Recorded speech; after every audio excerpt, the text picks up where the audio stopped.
education, money, really hard work. Does it actually matter? Let's talk about that.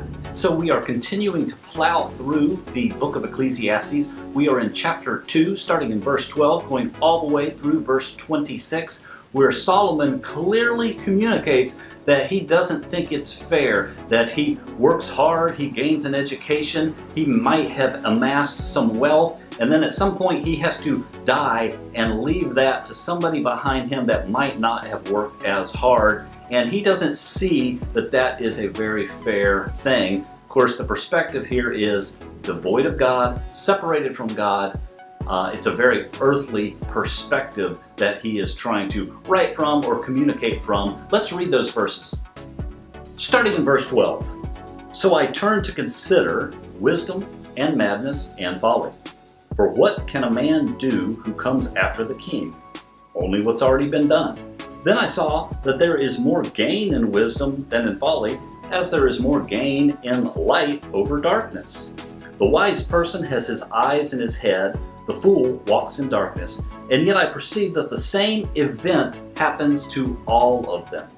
Then I said in my heart, what happens to the fool will happen to me also. Why then have I been so wise? And I said in my heart that this is also vanity. Verse 16. For of the wise as of the fool there is no enduring remembrance, seeing that in the days to come all will have been long forgotten. How the wise die, just like the fool. So I hated life. That's harsh.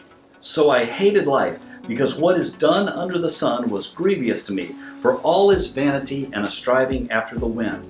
I hated all my toil in which I toil under the sun, seeing that I must leave it to a man who comes after me, and who knows whether he will be wise or a fool. Yet he will be master of all, for which I toiled and used my wisdom under the sun. This is also vanity, meaningless. So I turned about and I gave my heart up to despair over all the toil of my labors under the sun. Because sometimes a person who has toiled with wisdom and knowledge and skill must leave everything to be enjoyed by someone who did not toil for it. This is also vanity and a great evil. What has a man from all the toil and striving of the heart which he toils under the sun? For all his days are full of sorrow, and his work is a vexation. Even in the night his heart does not rest. This is also vanity. This is important because this is kind of closing this section of verses. There is nothing better for a person than he should eat and drink and find enjoyment in his toil. This also I saw is from the hand of God. For apart from him, who can eat or have enjoyment? For to the one who pleases him, God has given wisdom and knowledge and joy, but to the sinner he has given the business of gathering and collecting, only to give it to the one who pleases God. This is also a vanity and a striving after the wind. Kind of a depressing scenario because Solomon is looking at this like it's very, very unfair. But then by verse 24, you get to kind of what he sees as the heart of what should be happening perhaps. Perhaps eating and drinking and work can be enjoyable if we have a correct perspective. The truth is, reality is, death is coming for every one of us, but for Christ followers, for people that love the Lord, death really is more of a beginning and less of an end. And that's a very important distinction for us to see. When we study the book of Ecclesiastes, I think it helps us to zoom out on our lives. Kind of like if you had Google Earth open and you zoom out and you see a bigger picture of the whole world. That's kind of the way we get to view our lives when we study the book of Ecclesiastes, because it helps us to be less me, I, my, less egocentric. Kind of like Solomon writes from that perspective, and helps us to see a little bit broader view of us and a broader view of the world around us that we live in every single day. This is also what makes Ecclesiastes an incredible tool for evangelism, because who doesn't feel this way, right?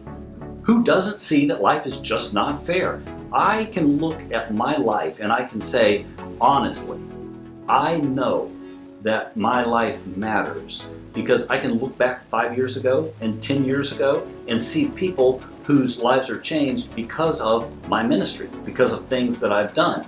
But none of that is actually attributed to me. This is all God working through people, God working on our lives and through our lives. So the importance of today really is hinged upon your relationship with God, how you're allowing God to use you in your life.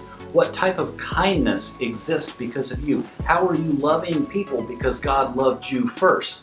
That is the real question for us as Christ followers under a new covenant. So when I look at Ecclesiastes and I start to understand verses like, so I hated life. I mean, hear that. So I hated life. That is the view of so many people that are struggling and going through life, and it doesn't matter if they make $20,000 a year, $50,000 a year, $150,000 a year. Almost everybody has this same sentiment, right? There's a different perspective. There's a better perspective. God can use you. God can use your finances. God can use your marriage. But you have to be in a relationship with Him. And you have to have a shifted or a different perspective. And then eating, drinking, work all become more enjoyable. Like, follow, share, subscribe, do all of those things. We really appreciate you guys, and we pray for you every single week.